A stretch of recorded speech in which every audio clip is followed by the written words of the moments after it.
This is Where We Live from Connecticut Public Radio. I'm Frankie Graziano. A recent report from the Connecticut Veterans Legal Center, it reveals black veterans are more likely to leave the military with other than honorable discharge status, and that prevents access to VA benefits. Today on Where We Live, we discuss these disparities and how they're being addressed where we live. Plus, a Marine veteran from Hamden is suing the VA, alleging racial discrimination. Mr. Conley Monk Jr. will join us today. Conley Monk Jr. came home to Hamden in 1970 after serving in the Vietnam War. He didn't leave on his own terms. He was discharged after an altercation in Okinawa brought on by PTSD, an incident that was categorized within the military as other than honorable. Mr. Monk spent decades trying to access basic benefits like disability coverage until this appeal with the U.S. Court of Appeals for Veterans Claims in 2015. It ultimately changed how these kinds of cases are heard, formally allowing class action lawsuits. Coming up, Mr. Monk is going to join us along with his representation at Yale Law School's Veterans Legal Services Clinic. We'll discuss the new lawsuit they've filed against the VA alleging racial discrimination. While the VA has not responded to the suit directly, as the music will hopefully subside in my head, I'm getting distracted here today. Look at me, I'm unfurling here before your very eyes. While the VA has not responded to the suit directly, Press Secretary Terrence Hayes, he says in a written statement emailed the Connecticut Public that the agency is working to address institutional racism and to review some policies. Hayes says that throughout history, they've been unacceptable disparities in both VA benefits, decisions, and military status due to racism, which have wrongly left black veterans without access to VA care and benefits. We're actively working to right these wrongs. That's what the VA says. And joining us now to discuss what's happening is Conley Monk Jr., a Marine veteran and founder of the National Veterans Council for Legal Redress. Good morning, Mr. Monk. Thank you so much for coming on. Good morning. And thank you for your service. And I thank you for acknowledging it. And we also have just on the line right now Michael Sullivan. He's a student intern at Yale Law School's Veteran Legal Services Clinic. Good morning, Michael. Hey, good morning. We have Michael on in case Mr. Monk and I are having an intense conversation and we need somebody to help us with some legal terms or something like that. If there's something that we missed or anything like that, he might close the loop on it. For the folks that are listening at home or on the go, you can join the conversation 888-720-9677, 888-720-WNPR, or find us on Facebook and Twitter at Where We Live. Mr. Monk, can you just give us an idea of an other than honorable discharge status and how that's something that you didn't deserve at that time and the efforts to kind of rectify that over the years? Yes. Let me say that I didn't deserve it. I served in Vietnam honorably. You know, I fought and did what was required of me. I did yield to the call of my country. I didn't evade it, and what the less than honorable veteran discharge does to a veteran, it prohibits us from receiving our medical benefits. It prohibits us from receiving our educational benefits. It stopped me from going back to get my job that I had before I went in the military. I was working at the VA hospital, and I thought that I would come back home and go right back into my job. But it prohibited me from getting my job back. It stopped my family from benefiting from it. I couldn't get the homeowner's loan.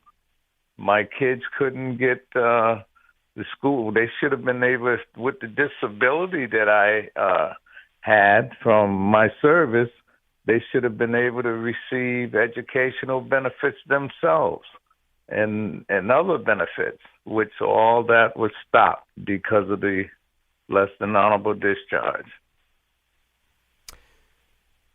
Why is this fight so important? It's not like it's just like a fight that you've had for a couple of years or something like that, or you've had to try to claw back these benefits over a short period of time. This is happening over 50 years.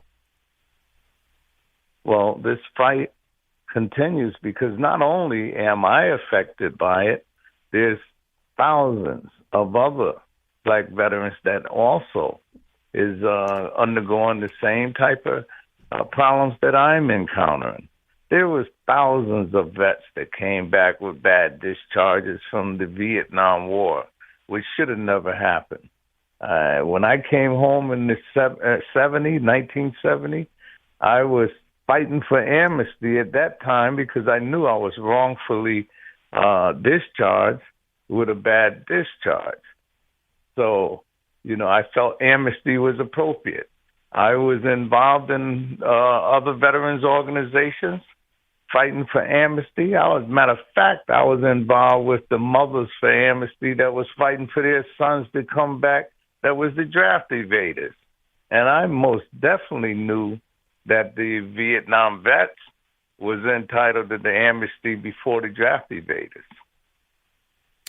It wasn't, I talk about 50 years, something like that. It took 45 years, this appeal that Mr. Monk began to receive disability compensation after 45 years. But obviously the fight continues because it's just the disability compensation that happened at that point. And only in 2020 did the VA recognize that he should have been eligible for benefits since his initial application some 49 years earlier. So, Mr. Monk, this suit is based on records obtained through FOIA requests, Freedom of Information Act requests, showing a statistically significant difference in benefits claims outcomes between black and white veterans.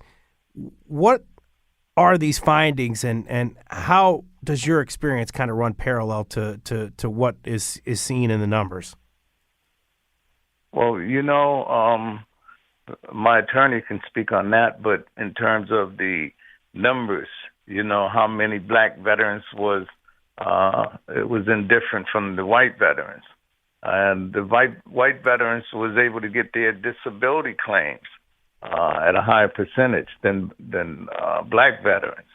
And also, my understanding is they was even getting paid more than what the black veterans was getting paid. There was a lot that went on there that should have never happened. We fought in the same military service. We served the same country.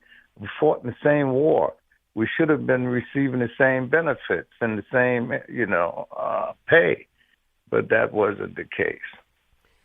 Michael, we talked about the legal aspect of this, and I think Mr. Monk deferred to you on that. Anything you want to say in regards to that lawsuit and Conley's experience, perhaps sort of running parallel to that? Absolutely, and this touches on some of the different pillars that we're hoping to address with this lawsuit.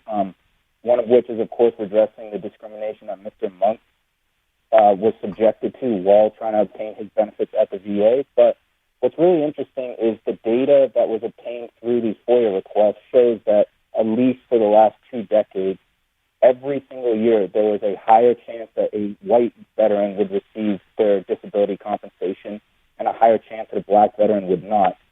And that goes on until 2020, which seems to indicate that if a black veteran who enlisted in the military in 2018 were to have left and gone to the VA this week, they would be at a higher chance of having their disability claim denied, seemingly on the basis of race. And so with this lawsuit, we're also hoping to shed some more light on those practices and lead to their cessation.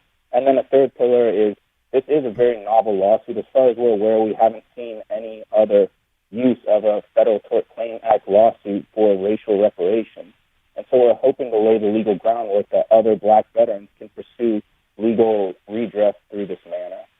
That's Michael Sullivan. He's a student intern at Yale Law School's Veterans Legal Services Clinic, and he's on the phone, and he's saying that essentially this information that they got was over a 20-year period from 2000 to 2020.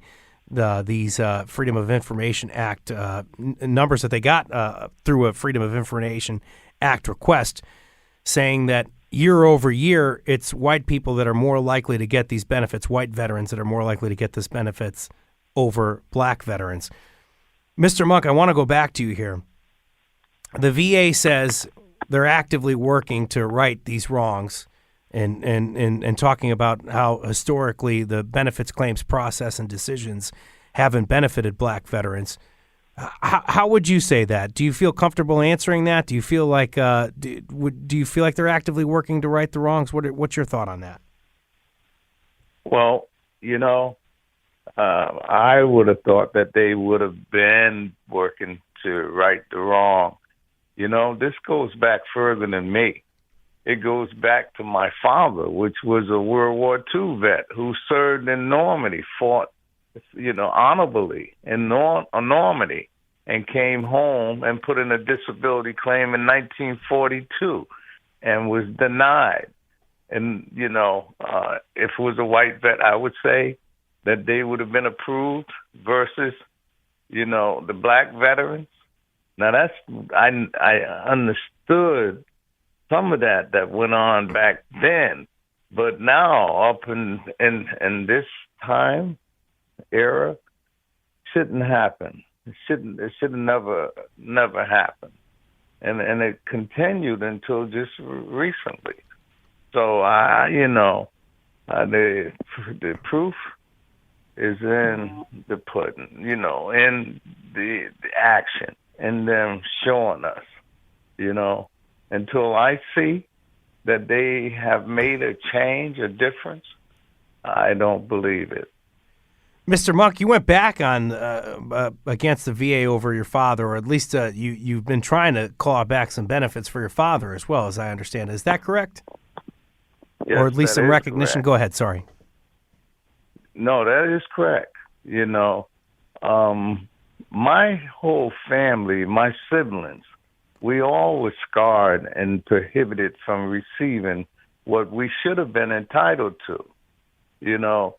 My father, he showed that, there was not only him, there was other black veterans that underwent the same discrimination and, non-recognition for their service, their honorable service. And what it did, it carried over to me, to my siblings, that, we should have been able to receive educational benefits coming through my father's disability. But once again, I'll believe it once I see it happen, because what I'm fighting for is not only me. I'm leading the charge for other black veterans, for other veterans. I want to see them, benefit from it, and their families benefit from it. And I would like to see this stop. This shouldn't carry on any further. Mr. Monk, I don't know when you were apprised of the numbers at what point, but when these numbers over 20 years come in, I understand that that this is why you follow a lawsuit. You know that there's some disparities. That's something that you believe in. But what was your reaction when you actually see the numbers in front of you? Did you think it was even more profound than you thought? What were your thoughts? Well, I always knew that it was indifference. I mean, there was a difference between the way the black veterans was treated versus the white veterans. But when I seen the numbers, it confirmed it, that there's been an injustice that's been going on for years. And I pray that, we did come to an end to this, injustice. I want to talk to you about the National Veterans Council for Legal Redress. That's a nonprofit veteran service organization that works to secure benefits for veterans and their families. Data requested by the Veterans Council and the Black Veterans Project shows up in the lawsuit. How's this sort of emblematic of what your organization is supposed to do for veterans? Well, when I came home from Vietnam, I knew that, I had to get involved in starting something to fight back and starting the National Veterans Council. First of all, when I started the organization in the, I came up with the idea in the 70s when I came back from Vietnam in 1970. But We started it with the undesirables. That was the name of our organization because I was trying to draw all the undesirable veterans out of the woodwork, and that we was very effective in doing that. So I changed the name to the National Veterans Council for Legal Redress. And, we knew that we needed to get to put a positive light on our organization. I knew that I had to do some positive things. Like, for instance, we came up with the idea of building a monument for the Vietnam vets because the government wasn't doing it, and we was looked upon as rapists and rapists and baby killers and everything else when we came back from Vietnam. So I started and the organization. I thought that in starting the monument, I came up with the idea, and we raised $250,000 to have that monument built. I got involved in building a committee that was compiled of the mothers, fathers, and family members of the deceased veterans. And they was on that committee, and we was very effective. We got the city of New Haven to initiate giving us the money towards the monument.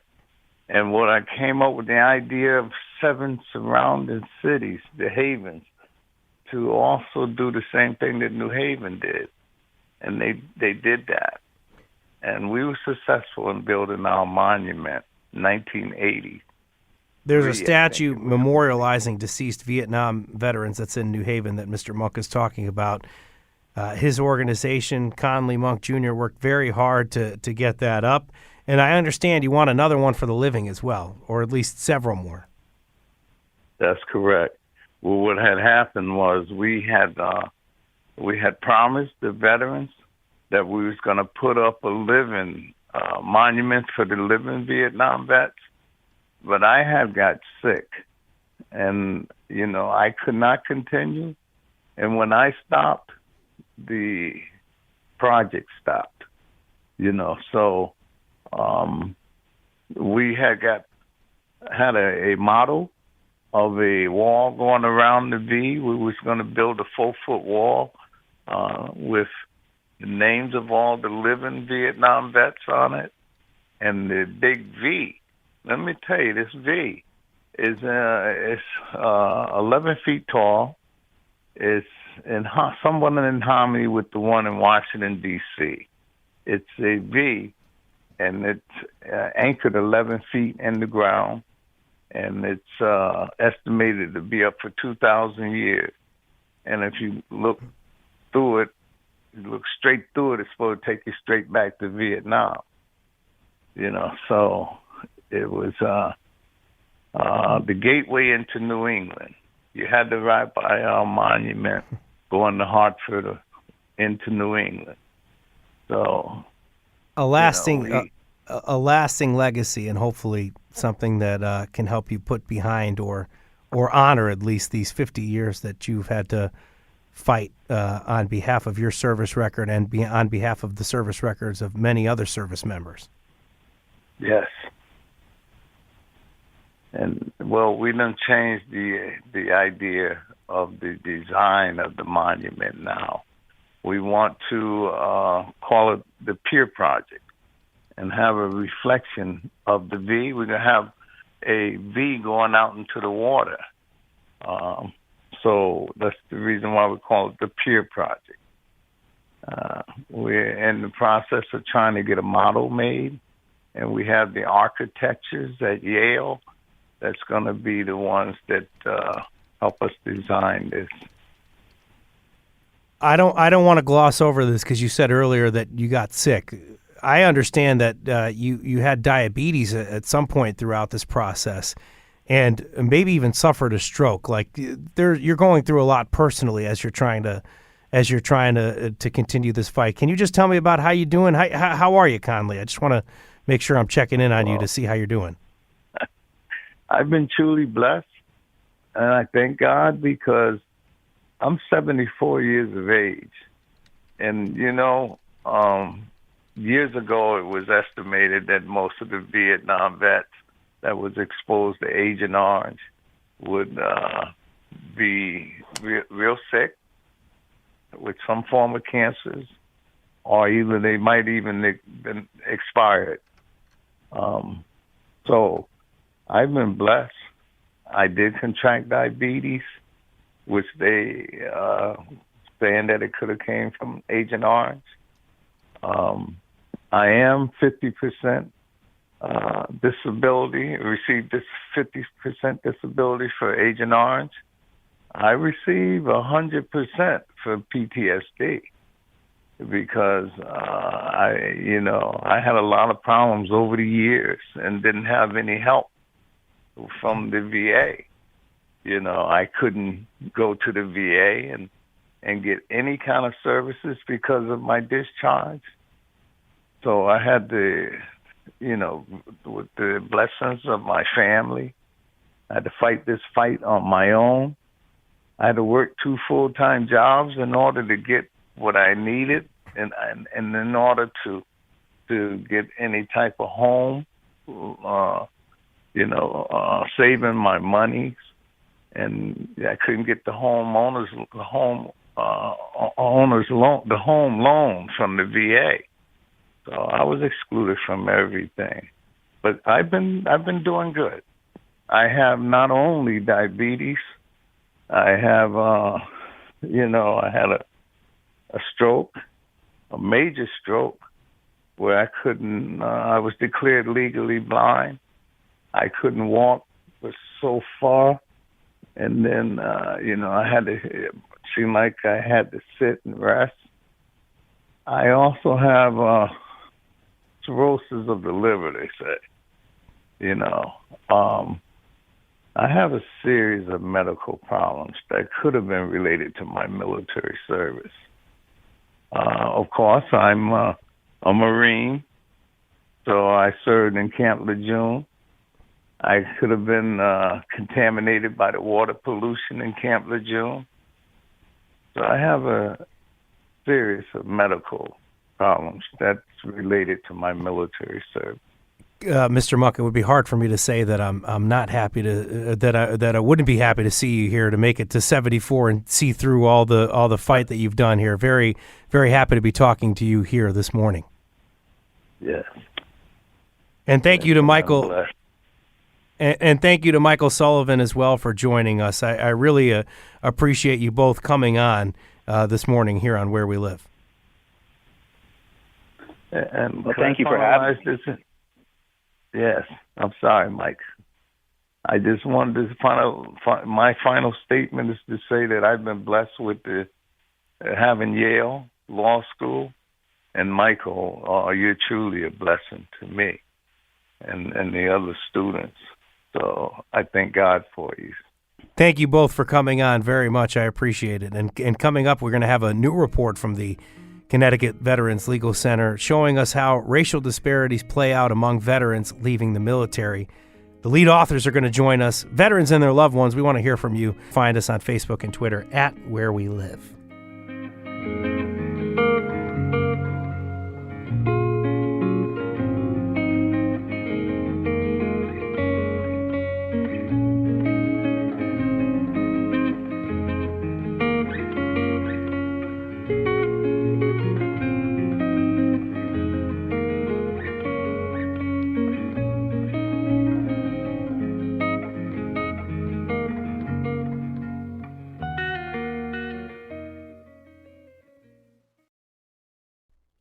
This is Where We Live from Connecticut Public Radio. I'm Frankie Graziano.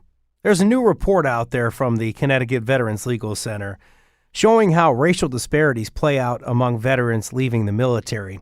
Across 4 out of the 5 military branches, roughly 1 million separation documents they obtained. Black service members were approximately 1.5 times as likely as the white service members to receive an other than honorable discharge rather than honorable discharge, and approximately twice as likely as the white service members to receive what's called a general discharge. Joining me now to discuss, I have Alden Pinkham. She's on Zoom, joining us from the Connecticut Bar Association and the Connecticut Veterans Legal Center. Good morning, Alden. Good morning, Frankie. Thanks for having me on. Thank you so much for coming on. I appreciate it very much. Alden, you got to hear from Conley Monk. You get to talk to Mr. Monk a lot, I'm sure. What's it like hearing him talk about what he's gone through in his service career? Oh, yes. Mr. Monk's story. He should really be commended for sharing this. His experiences are very hard for veterans to speak about even decades later. And it's really veterans like Conley, like other Black veterans in Connecticut who have come to us and talked to us about their experiences in military service that made us realize the need for this report to understand what is really happening when it comes to race and military separations. I just want to say that we're talking about military separations. We're talking about these less than honorable discharges, wherever how they characterize it, bad paper, things like that. And if we want to go even further, in the statement, the VA talks about institutional racism. I mean, this is not like just an isolated thing that happened in Vietnam. It's just want to make sure that we as Connecticut Public, we've always tried to cover this. Like, this has long existed. Google atomic veterans, something that Diane Orson covered a while back about veterans that had to go to testing that they had for atomic bombs and things like that. Why is this work so important, Alden? It's so important because we have these two major institutions in our society.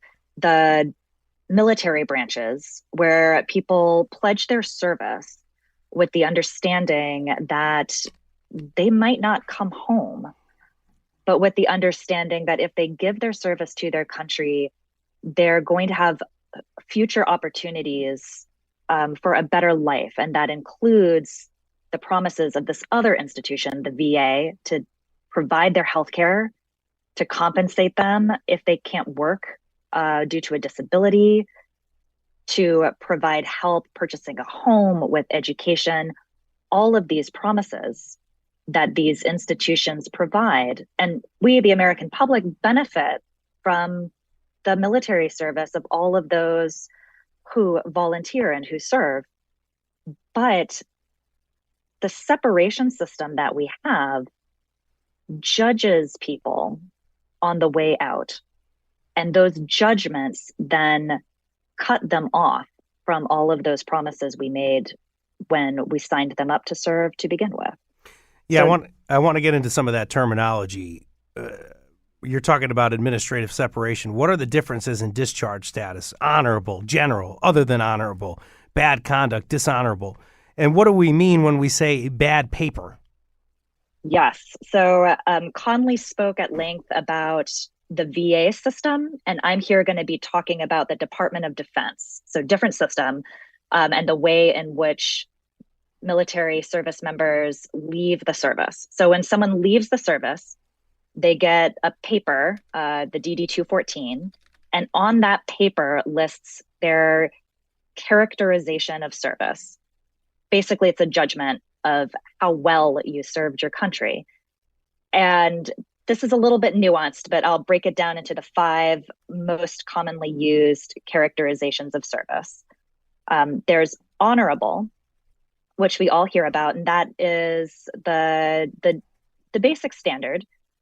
And when someone receives an honorable discharge, they're eligible for all of the benefits and services the VA has to offer. They have to qualify for each individual benefit and service, but they're eligible to apply for them. The next level down is a general discharge, which is not quite as good as an honorable. You get access to most VA benefits and services, healthcare, disability compensation, pension, home loans, but not education benefits under the GI Bill. Then there's something called an other than honorable discharge, which is what Mr. Monk received. In older times, it was also called an undesirable. And this discharge, the VA considers you not to be a veteran if you have this discharge. Now, there is a process where you can go to the VA and try to convince them that under the circumstances of your particular story, they should consider you to be a veteran. But at baseline, VA presumes you're not a veteran and not eligible for anything. And then there are two further. Yes, go ahead. Sorry, I interrupted you. I apologize. I know, it gets complex. Bad conduct and dishonorable, these are punitive discharges. They're punishments. A veteran will only receive those if they were found guilty at a trial. What makes the other than honorable discharge unique is that it's an administrative separation. It is essentially a discharge that has massive future consequences for the veteran, but very little due process. It's essentially at the whim of their supervisors.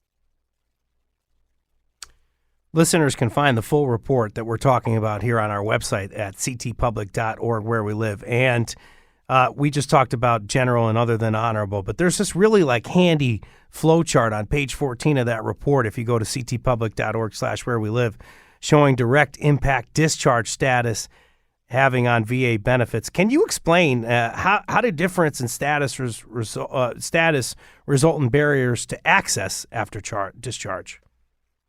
Yes, it all comes down to how we define a veteran. So somebody can get VA services if they're a veteran. And you would think that would just be anybody who served. I think it should be anybody who served. But the law states, so the law passed by Congress, that a veteran can receive benefits. A veteran is someone who was discharged under conditions, quote, other than dishonorable.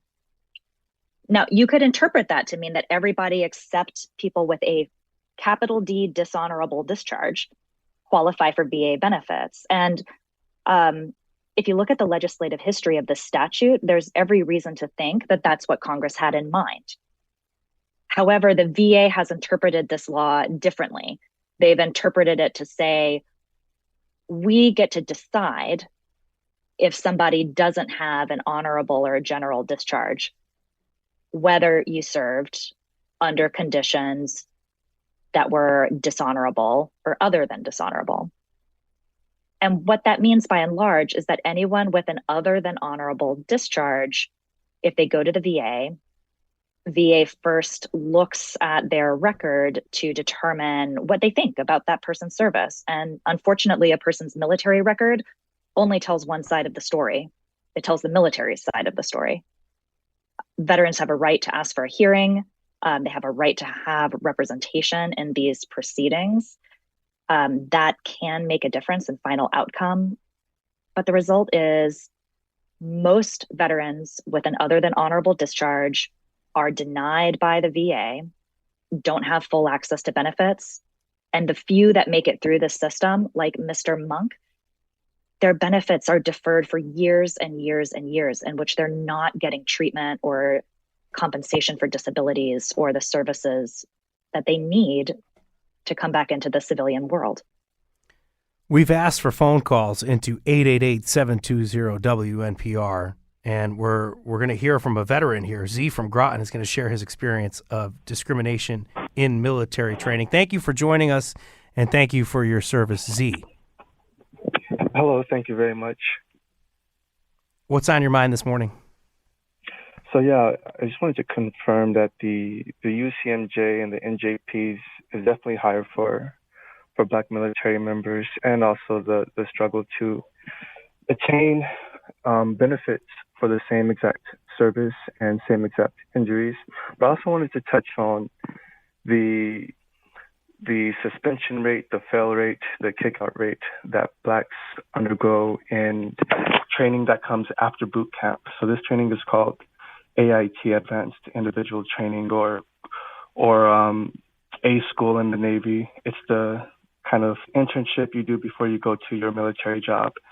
And you'll see, and it's known, everyone talks about it, that Black service members are kind of kicked out, failed, and moved to less desirable jobs for the same academic performance at these schools. And I wanted to point that out and add that to the conversation as well. Thank you for joining us this morning, Z. I appreciate that. Alden, anything you want to say in response to what we heard from Z? Yes, I think Z is absolutely right. So he mentioned non-judicial punishments and JPs, which we know are inflicted on service members of color at higher rates. There's a separate study on that, 2017 study from an organization called Protect Our Defenders. And then the failure rates during basic training and then in A school afterwards, we have not covered this in our study. And I think it's very much something that the military should start looking into. To my knowledge, the only branch of the military that's really beginning to look into how implicit bias and potentially explicit bias is operating is the Air Force. So they've begun to look through things like job assignments, promotion rates, separations for airmen of color. The other services, it's very overdue that they follow suit and understand what's going on in their branches. I want to follow up with you more on what we're talking about here and the report, but first we're going to take a break. Alden Pinkham with the Connecticut Veterans Legal Center. I want you to stay with us here. Coming up, we'll be joined by your colleague, Chelsea Donaldson, about her work to connect veterans with benefits, even if they have a bad paper discharge. Coming up, thank you so much listening to Where We Live right now. You can find us on Facebook and Twitter if you want to participate at Where We Live, and stay tuned after the break.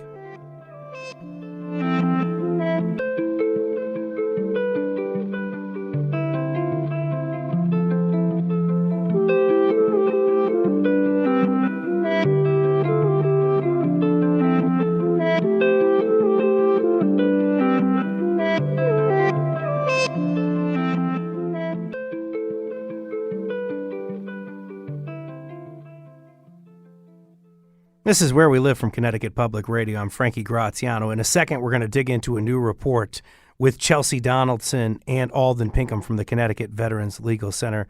Also, Alden is also from the Connecticut Bar Foundation. But just before we get into that, I want to take a phone call from a listener here. Edward from Manchester. Can you tell us about your father and his service, please? Hi. My father served in the Army in the late 70s to early 80s. And he recently passed from COVID. My father wasn't a very sickly person. He was probably the healthiest person I ever met. He was below retirement age, and but he had COVID, and when he was in the service, he didn't. I'm sorry. I'm trying to keep it together here. I'm thinking about my dad. Take your time. While he was in the service, he was on base. He lived on base, and his wife at the time was with another man, and he walked in on that, and he had a mental, breakdown. So he left.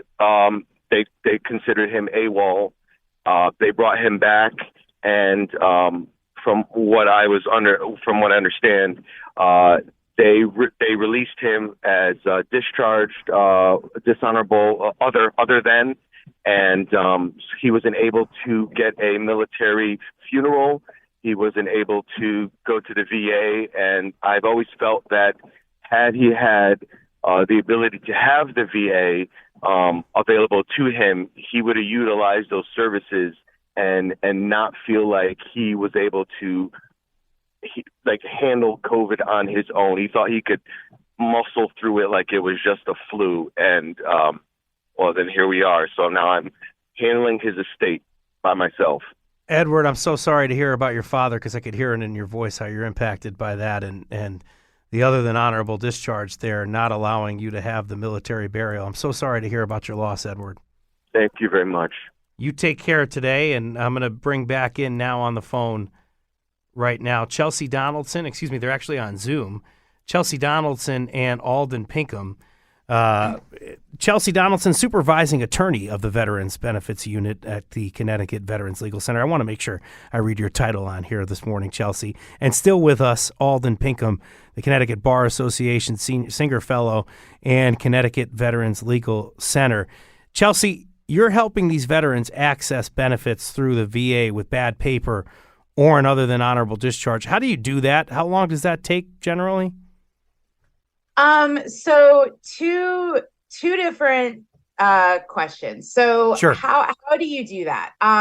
So if you have bad paper, and other than honorable discharge, or really anything other than an honorable or general on your DD-214, like Alden said earlier, the VA presumes you to not be a veteran. That doesn't necessarily mean that you are precluded forever from VA services.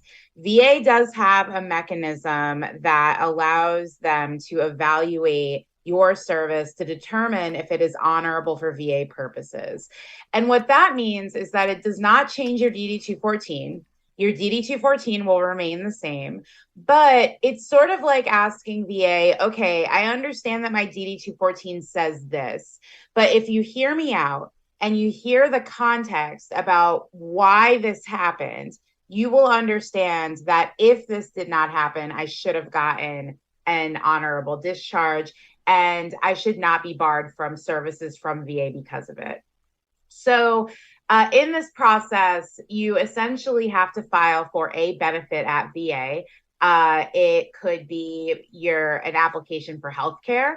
It could be an application for service connection. It could be an application for educational benefits or a home loan. Any benefit at VA will trigger this process.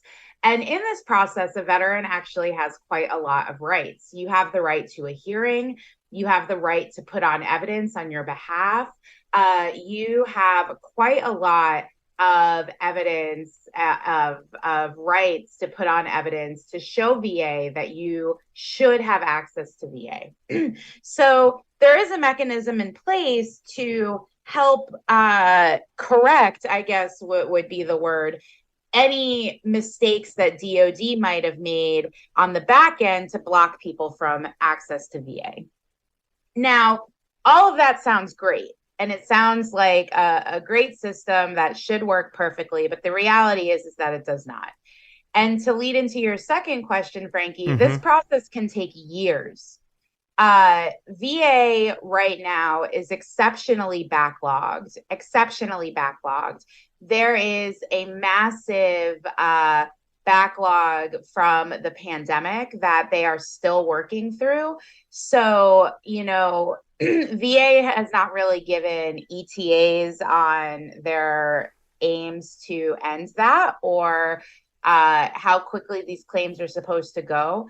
But even if the initial process goes quickly and you get a decision in 6 months from filing, what if it gets denied? Then you're in the appeal process. And so I have veterans that I have been representing since day one of my job at CVLC that I am still trying to get full access to VA with because the appeals process can take so long. So there is a system in place to help these folks, but it is clearly not perfect. And I think, too, that's the importance of talking to Conley Monk Jr., because you kind of understand what it takes to overturn this or make an appeal or something like that. I just want to remind you both that, unfortunately, I'm running up against the clock here. I only got a few minutes left, so hopefully we can get through a couple of these next questions quite quickly. But this first one I want to ask you is very sensitive and very important as well. Some of what we're going to talk about here, it may not be suitable for all listeners, but I've spoken to some of the center's clients over the years, and they talk to me about needing help for mental health issues, experiences of military sexual assault. Why are those experiences, Chelsea, so common for your clients? Unfortunately, the military has quite the epidemic of sexual assault in their ranks. And that problem is only getting worse. DOD, has released reports of their numbers in terms of reporting, in terms of the sheer number of people that are sexually assaulted in the service, and that number is only getting higher. So unfortunately, it is very common for veterans who come to CVLC for help, particularly those who also have the double whammy of having bad paper, that they have experienced some form of trauma in the service. For the first 2-ish years of my work at CVLC, my entire caseload was military sexual trauma cases. And I think that speaks to the breadth of the problem, that if an organization needs to hire somebody to only handle these cases, that means there's a lot of people out there that have this problem, right?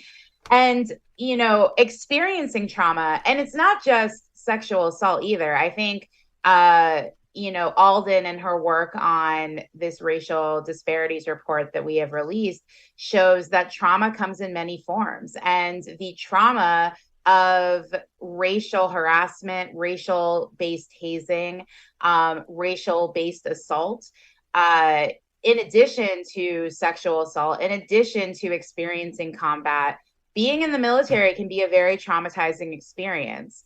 And when you put somebody who has experienced this egregious trauma in a place where they don't have adequate access to mental health treatment, their trauma often manifests in what we would look at as misconduct. These NJPs start racking up. They go AWOL because they've experienced a traumatic event. You know, the gentleman that just called in, you know, his dad didn't have help. And the only way he could deal with what had happened to him is that he left. You know, that's a very common experience for quite a lot of people. Alden, we got about a less than about 30 to a minute here. So very quickly, I just got to hear why Chelsea does what she does. Why do you do this work? I do this work because I believe that we should take care of people. We have the VA is an incredible system. It provides very good healthcare, great benefits, but it shuts out people. It shuts out people who experience mental illness. It shuts out people who experience military sexual trauma. And it shuts out people who have experienced discrimination on the basis of race and other factors as well. And I do that work to try to make those institutions align with our values. Chelsea Donaldson, Alden Pinkham with the Connecticut Veterans Legal Center. Thank you guys so much for the work you do. It's been such a pleasure to work with the Connecticut Veterans Legal Center over the years to talk about these stories. Thank you. Thank you so much. This has been Where We Live. I'm Frankie Graziano. Today's show produced by Katie Pellico. Our technical producer today, Kat Pastor. Thank you so much, Katie and Kat, for your work today. Listeners, you can download Where We Live anytime on your favorite podcast app. Thank you for listening. This is Where We Live. I'm Frankie Graziano. Good day.